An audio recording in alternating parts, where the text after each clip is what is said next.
Hi, this is Dr. White, and this video looks at the concept of scapulohumeral rhythm, or the mechanisms by which we can have a wide range of movement in the coronal plane of our shoulder girdle and glenohumeral joint. So raise your hand above your head. Now, the ability to do that is dependent on the movements at two functional joints. We have movement at the glenohumeral joint and also movement at the scapulothoracic joint. And together, movements at these two joints compound to give us the full range of motion of abduction of our upper limb. And we can see in this diagram here that the range of motion is typically around about 180 degrees.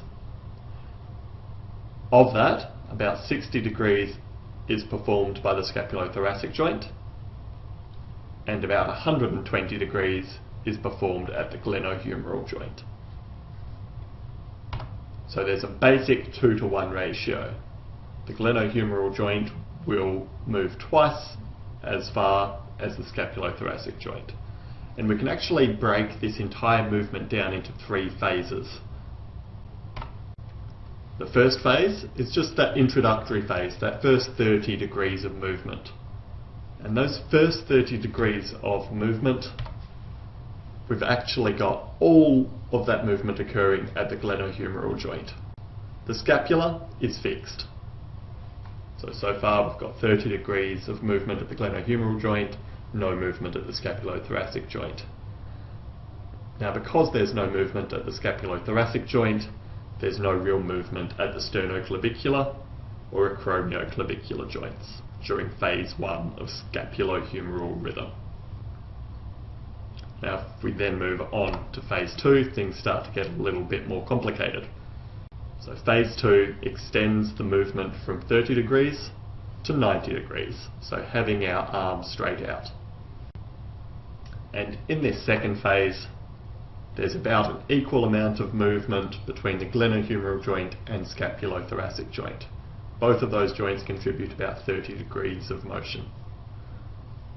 So if we add them up, of the 90 degrees of movement we've got so far, 60 degrees are coming from glenohumeral, 30 degrees are coming from scapulothoracic. Now we've got scapulothoracic joint movement, but what does that movement look like?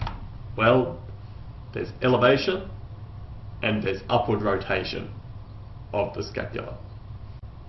And this is occurring primarily at the sternoclavicular joint, which brings us to phase 3.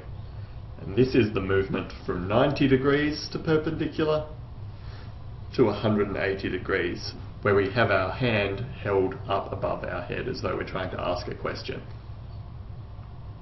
This phase 3 is a total of 90 degrees of movement, but how is that broken down? There's about 60 degrees of movement at glenohumeral joint, 30 degrees at scapulothoracic joint, which with the 180 degrees entirety, remember that 2-to-1 ratio, we have 120 degrees of movement at the glenohumeral joint, 60 degrees at scapulothoracic joint.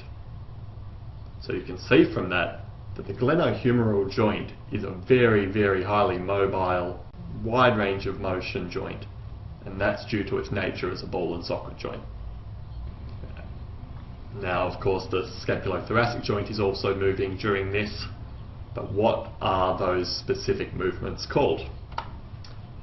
Well, it's mostly upward rotation at the sternoclavicular joint. In fact, during scapulohumeral rhythm, the acromioclavicular joint will just be rotating slightly. There won't be a large degree of motion at the acromioclavicular joint. Most of the movement will be occurring at the sternoclavicular joint, which will then cause some movement to occur at the acromioclavicular joint.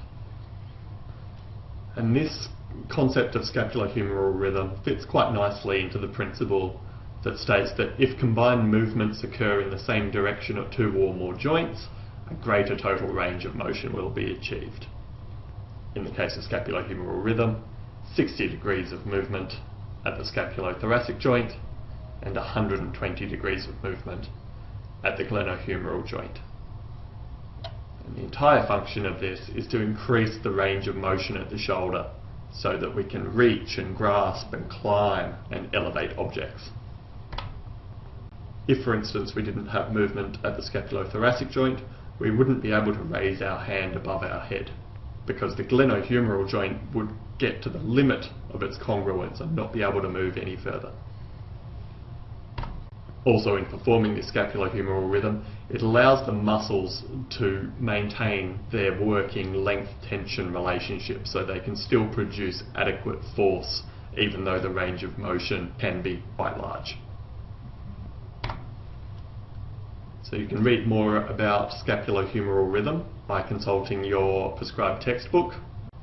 If you have any questions about scapulohumeral rhythm or any other aspect of the shoulder, please ask via the LMS discussion forums.